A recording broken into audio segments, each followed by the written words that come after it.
Hello and welcome to my channel. My name is Lisa, and in this video I'm going to share some useful tips based on our recent trip to Patagonia and in Chile and Argentina. The majority of our trip was in Argentina, but we popped out to Chile for a couple of days. Our trip took place in the beginning of November, which is officially the start of hiking season in Patagonia.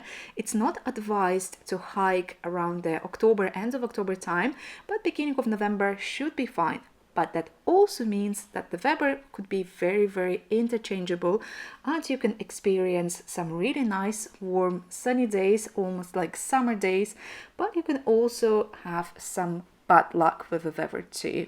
Our trip lasted for 7 days, and in the 7 days we drove for almost 20 hours all around Patagonia, this part of Patagonia. We flew to El Calafate in Argentina, hired a car, drove to Chile, hiked Torres del Paine, stayed there overnight, and then drove back to Argentina, back to El Calafate, visited the glacier, and then went to El Chalten and hiked Mount Fitzroy and stayed there for 3 days in total before coming back to El Calafate.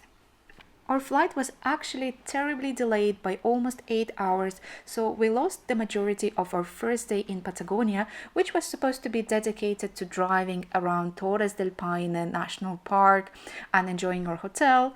And we also had to take a detour because we were not smart enough. And that's actually an important tip. Make sure to bring some gas canisters with you if you hired a smallish car, because our car didn't have enough gas to last us all the way to Torres del Paine. So we had to take a detour through Rio Turbio, which was the only town that had some sort of gas stations. Because of that, we arrived to our hotel really late in the evening, around 10 p.m. and had to wake up very early at 6:30 a.m. These were the views from our stunning hotel where we stayed. The hotel was called Rio Serrano in Chilean part of Patagonia, and it's a very nice hotel with a beautiful swimming pool with gorgeous views, which we couldn't use. But if you have longer in Chilean Patagonia, I totally recommend staying there. Also keep in mind that hotels in Patagonia are extremely expensive, especially in Torres del Paine area. They can go up to almost £607 a night, and it's definitely recommended to book them at least a couple of months in advance, because besides having those prices, they also tend to sell out.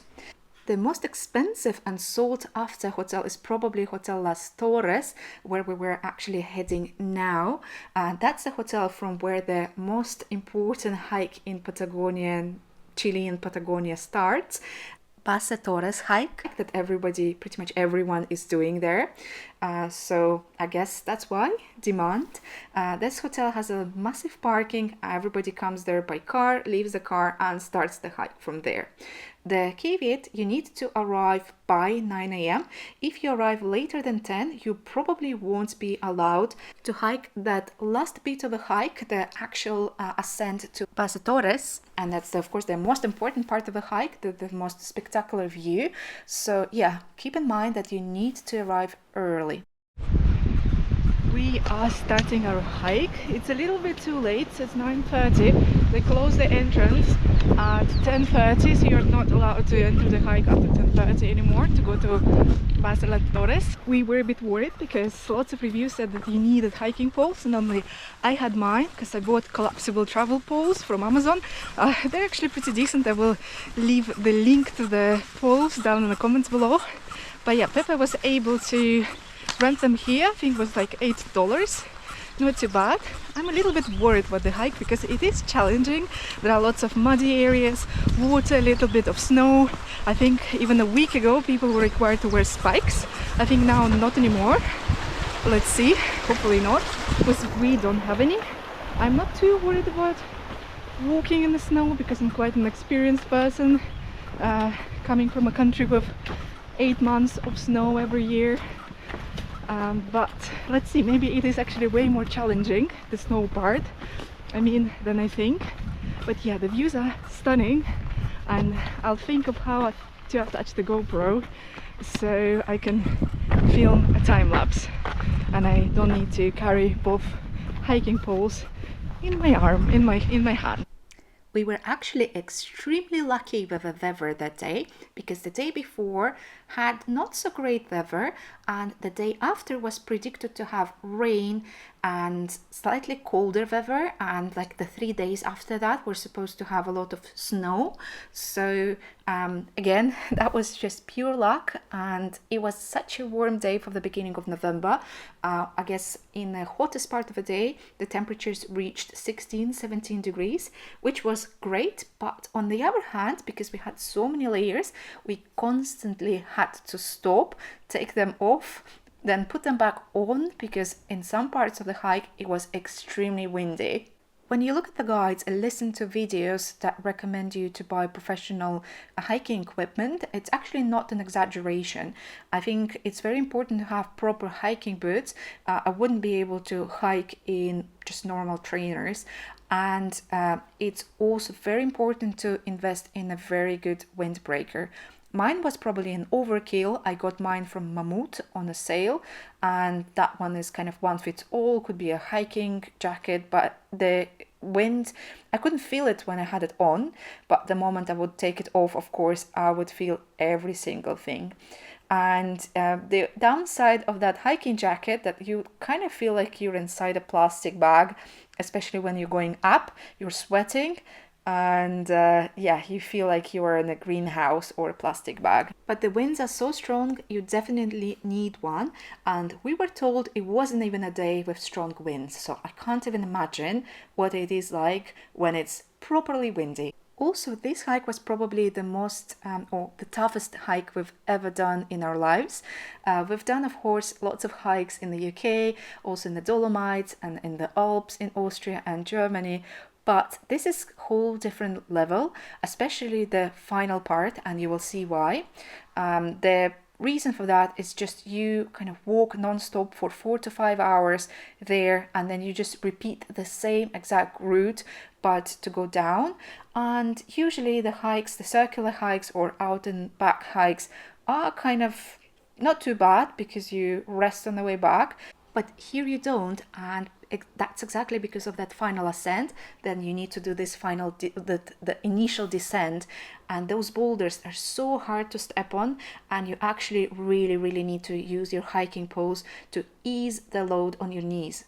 In total, of course, depending on your physical condition and the number of breaks you're going to take, the hike might take anything between kind of 7.5 or even 7 to, let's say, 10, 11 hours. We've seen some people taking quite a few breaks and resting, which is absolutely fine. You do need to rest if you need to. We didn't rest too much, surprisingly. I think we only had maybe 2 or 3 really short breaks of up to maybe 3-5 minutes just to catch the breath and to eat something. We didn't actually bring a lot of food, and we mostly were consuming some protein bars. We brought a lot of electrolytes with us, and that was very important because we did drink a lot of water because it was very sunny, and of course the ascent was pretty tough, and the electrolytes kind of helped us to regain the energy. This was probably the toughest part of the hike. Loads of boulders, lots of queues as well, so you need to stop a little bit to let people pass, so you cannot keep the same pace. You're always kind of speeding up, slowing down, trying to let people pass and trying to pass faster so that other people don't wait too much for you, and that's a little tricky. And the hike wasn't even that busy. It usually gets much busier during the highest season around the Christmas time and beginning of January. We were getting extremely tired, but the finish line of the ascent was already in sight. We could see the Torres, so that kept us moving, kept us going, and eventually we got to the lake. Selfie maybe? We couldn't even stop there and have a little picnic because the wind was extremely strong there. But the views, they were so stunning, and the lake started to melt, so you could actually see how blue the water was. absolutely gorgeous. In total, we probably spent around 5 to 10 minutes on the top because it was very cold. We started going down. I didn't film anything on the way back because both of my batteries died, but trust me, it was really, really tough. In total, it took us around 8 hours and 20 minutes to complete the whole hike, and we were exhausted by the end of it.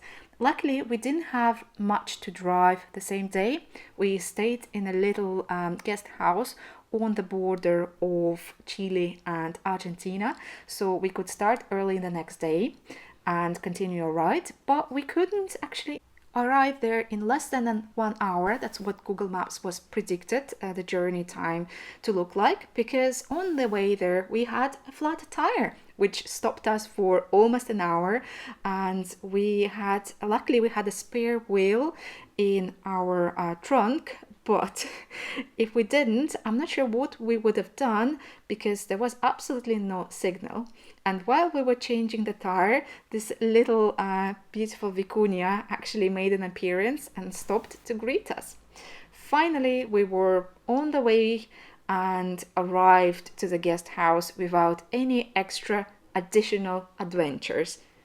We stayed in Hosteria El Pionero. It's one of two kind of guest houses located in this area. Everything was lovely except for the fact that the tap water was absolutely yellow. Luckily, there was a shop in this tiny town, so we got some bottled water, some snacks, and that's what we had for dinner. Next morning, we woke up pretty early, and it took us around 3 minutes, maybe even less, to go to the border with Argentina. The border point was absolutely empty. We luckily arrived just in front of a big tourist bus. Otherwise, it would have taken us at least 20 minutes, maybe. And the border passing was extremely smooth, just like it was the first time in Rio Turbio. You just need to pay something for the car. So it was little money, but then you get 2 stamps. The overall crossing took us less than maybe 10 minutes. We started driving towards El Calafate, which took us around 3.5 hours in total. There was a little hotel where we could stop for tea and some snacks, so that's where we actually ate something. There was breakfast included, so we also ate something in the hotel, now I remember. But from El Calafate, we stopped to repair our wheel and drove straight to Perito Moreno Glacier, located in Los Glaciares National Park. You actually need to pay to enter Los Glaciares, at least this part of Los Glaciares, and you need to pay every single day you enter the park. But it's totally worth it because that's the only payment pretty much you need to do. The rest of the glacier visitor center is free. So if you don't want to take any additional activities like trekking on the ice or a little boat tour or some other excursions, you don't actually need to pay anything. There is a big parking, but sometimes the parking is busy, so you need to go to the overflow parking and take the bus to sort of the main area from where you can see the glacier. In our case, we wanted to take a boat tour. We got one. The tickets were very, very affordable. It only actually cost us less than $15 per person for a 1.5 hour boat ride that came closer to the glacier and included a tour with a live guide and even a demonstration of a piece of ice from the glacier. Those boat tours are actually not the ones you get from Viator or Get Your Guide. These ones are called Safari Nautico, and they depart from 2 ports, one that is right next to the big parking and another one you will pass on the way to that parking. So it's actually between the entrance to Los Glaciares National Park and the actual parking. So in our case, we paid something like $15 per person, but that of course depends on the exchange rate, so that can change. So it can cost you anything from $10 to probably like $40. But in my opinion, it's totally worth it. And the views you get are very different from what you get from the Mirador, where you can take a lot of stairs and paths to see the glacier. If you consider getting a boat tour, I recommend arriving maybe 30 to 1 hour before the departure of the tour, because in busy times they tend to sell out, so you might only buy tickets for the next sailing. But you can also arrive there right away on your way when you enter the park, buy the tickets for the convenient time in maybe a couple of hours time, and then drive to the main parking, explore the mirador first, and take all the paths you want to take, have lunch, and then return to the boat tour, arrive like 10 minutes before the departure. The tours depart every hour, but there are some times when they depart every 2 hours. So of course it's also worth trying to find the schedule online. We couldn't because it was all very confusing, but you will definitely pass it on the way to the main mirador. So you can just stop by, take a picture of a schedule, and then decide on the time that works for you. But yet the views from there are very, very beautiful. This is the piece of ice from the glacier that I was talking about earlier. It's very impressive, and the tour was also very, very nice. So we definitely enjoyed the excursion. But if you're trying to travel on a budget, don't think you absolutely have to take the boat tour, because you can still get absolutely stunning views from this mirador that is absolutely free. It's included with your ticket to the Los Glaciares National Park. So you can still see, of course, the glacier from pretty close from this mirador. And there are multiple routes you can take. They are ranging from really short ones for people with no time or disabilities, for example. They don't include any stairs, only the lifts and the viewpoints. And there are some longer ones that can take up to a couple of hours, and they include a lot of steps of up and down, up and down. And they're worth taking if you haven't completed Paso de las Torres hike the previous day, because we were definitely in pain and struggled to do every single step of those stairs. So we took a kind of a shorter hybrid route between the longest one and the shortest one. And there are also lots of places to eat. There is a nice restaurant that's a little on the pricier side, and there is also a cafe where you can get some soups and sandwiches that are really good for the cold weather and observing the glacier. So there are lots of places for any budget. Finally, it was time for us to go back to El Calafate, where we stayed overnight. We were approaching from the side of a glacier, so you can see lots of homes. It looks very rural, but it's also very charming. We stayed in a place called Solares del Sur. It was very affordable, and we got this entire 2-bedroom flat just for us.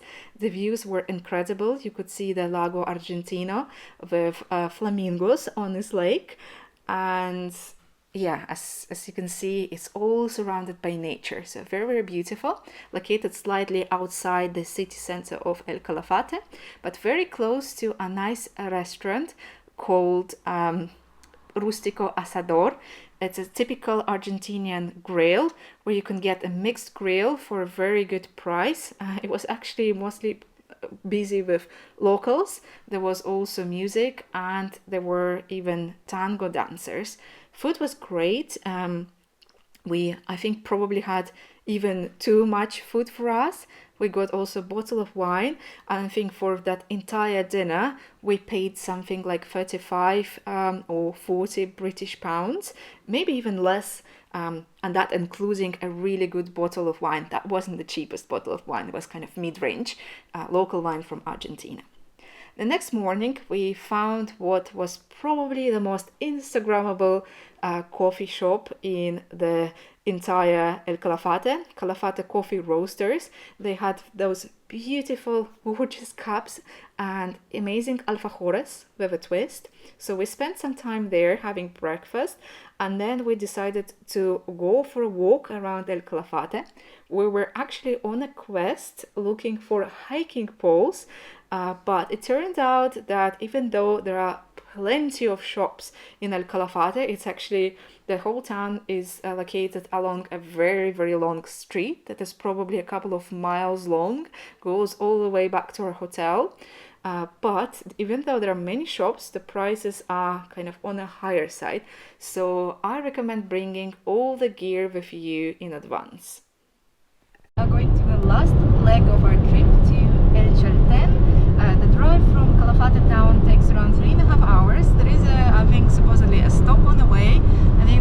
also a gas station, but we don't know for sure. We will see if there is one, but we filled our tank, so that shouldn't be a problem.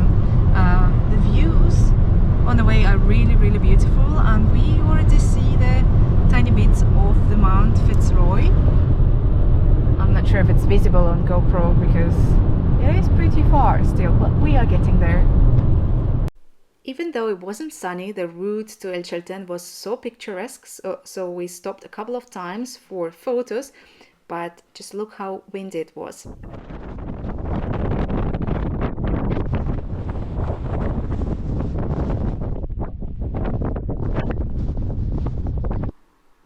On the way we saw so many guanacos. These are like the Argentinian llamas. I called them vicuñas previously, but they're actually guanacos. They're quite big and they're wild, so they're just running around everywhere. And this was our second stop, and this stop was even windier.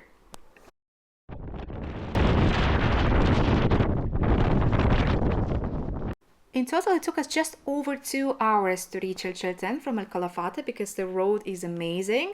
So instead of predicted 3.5 hours, 2 hours was chef's kiss, honestly. And we stayed at a place called Hosteria El Paradiso. We were a bit hungry, so immediately we went for a quick lunch. And that's where we also tried the famous Argentinian mate. That was a little strong for us. And then we went for a little walk around the town, El Chalten. It had a very nice atmosphere. For some reason, it reminded me of rural United States in the Appalachian Mountains, even though I've never been there. So if you've been there, please let me know if it looks like that or I'm just imagining some things. After a quick rest, we decided to go for a quick little hike that was located just around Chalten, was kind of surrounding the town, and the hike was actually to Mirador Los Condores, and from this mirador you could actually see the famous Andean condors, some of the biggest birds in the entire world, very impressive ones. I'm not sure if you can actually always see condors from this viewpoint, but maybe we were lucky, but we saw quite a few, and it makes sense to be like one of the best viewpoints for spotting them because they're definitely circling around this point quite a lot. And then we continued our hike. Those actually the condors, yes, I found the footage. They continued the hike. It looked very serene there, you can see, but don't let the looks deceive you because it was also still extremely windy. Lots of places in this part of Argentina are, but at least it was sunny, so we definitely enjoyed this little hike. I think in total it took us around 2 hours to complete, and it would have taken probably 1.5 hours if we weren't stopping all the time to take pictures. And then headed straight to the dinner at a place called Butch, another steakhouse. After the dinner, we went to sleep and rest and prepare for the next day's hike. For that hike, we actually took a shuttle bus that picked us up directly from our hotel. And we bought a space for this shuttle directly from our reception too, so they can tell you everything about those shuttles at your hotel.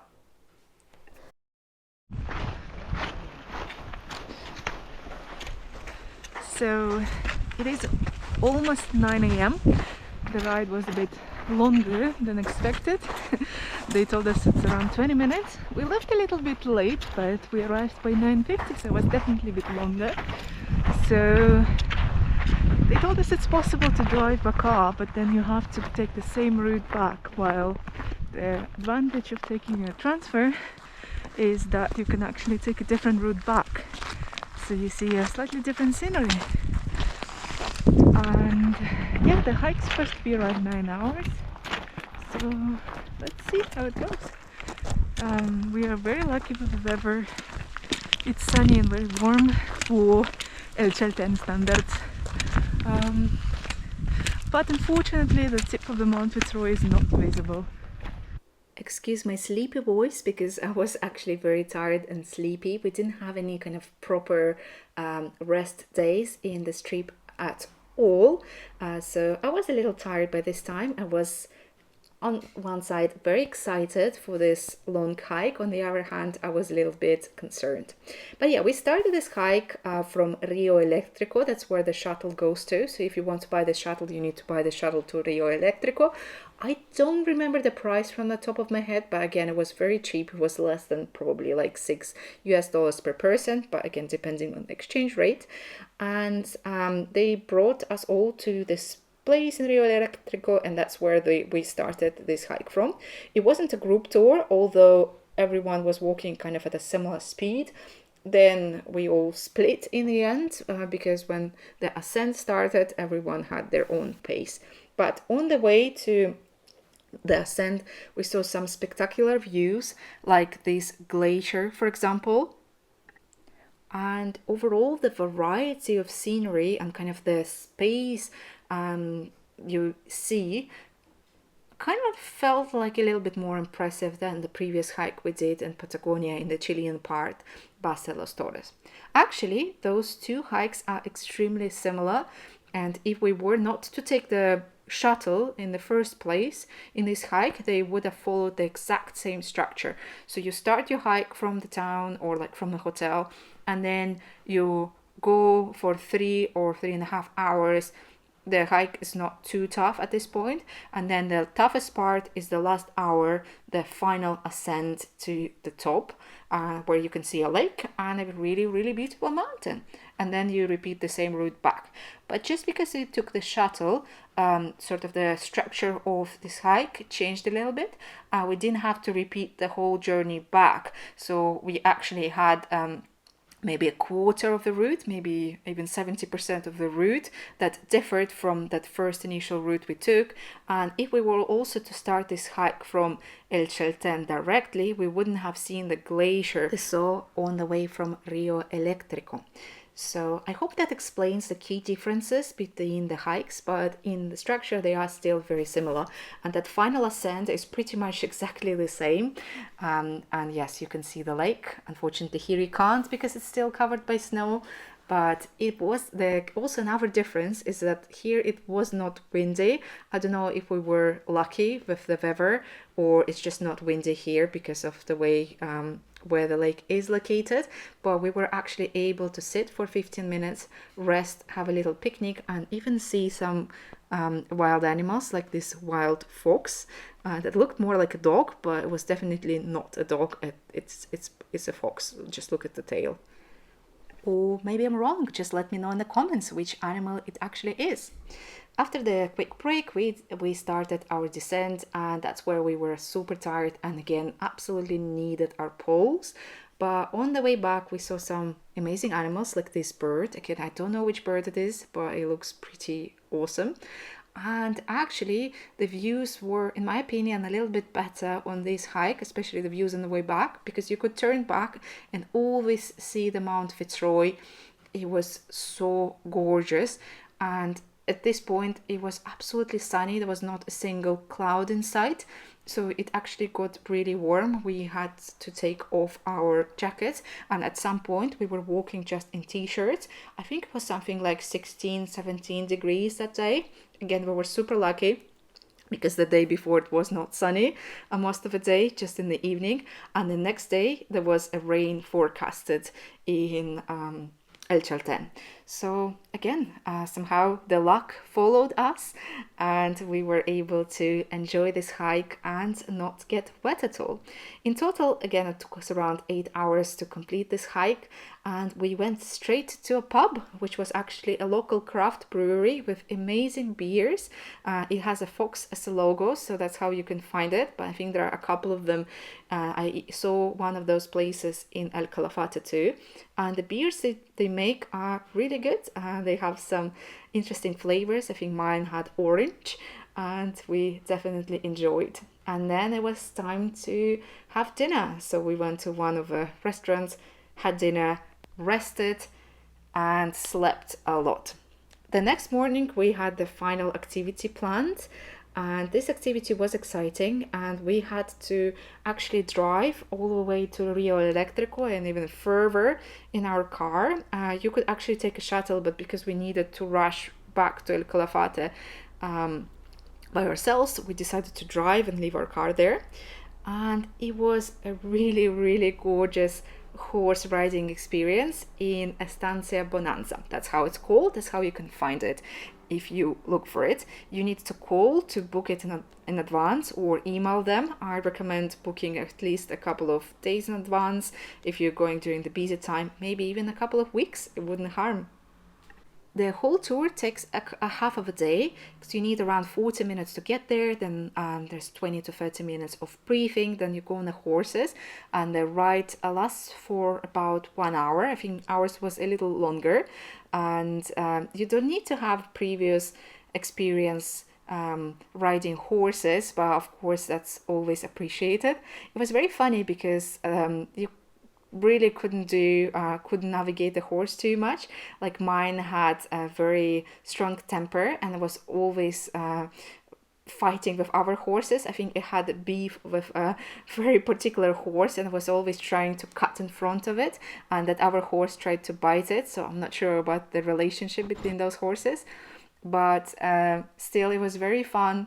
The views were very beautiful, and it was definitely a unique experience that I can recommend. And it wasn't too expensive either. The only downside is taking this horse riding tour when it rains. In our case, it actually did rain for maybe 10 to 15 minutes, but it wasn't strong rain, so we didn't get wet at all. But it's obviously much better to do it on a nice and sunny day. And while being on a horse, you can take some pictures, but of course you have to be careful and you need to keep your balance. So it's much better to have, like, let's say if you have a GoPro, it's much better to mount it on your helmet. The tour also included a really nice lunch in a traditional asador, in some sort of rancho. It included a set menu, and there was so much food. We were literally in a food coma. And it also had live music.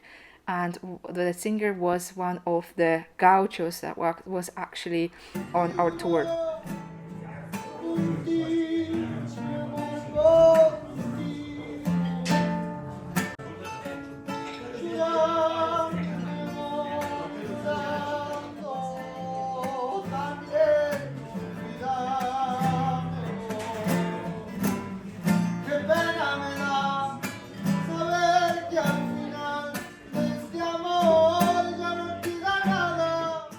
After lunch, we headed straight to our car, went to the gas station, the only one in El Chalten, and started our 2.5-hour drive back to El Calafate, where we stopped for a quick tea before heading to the airport and taking a flight to Buenos Aires. I hope you guys found this video useful, and if you have any questions, please let them in the comments down below, and see you in the next video from Brazil. Bye!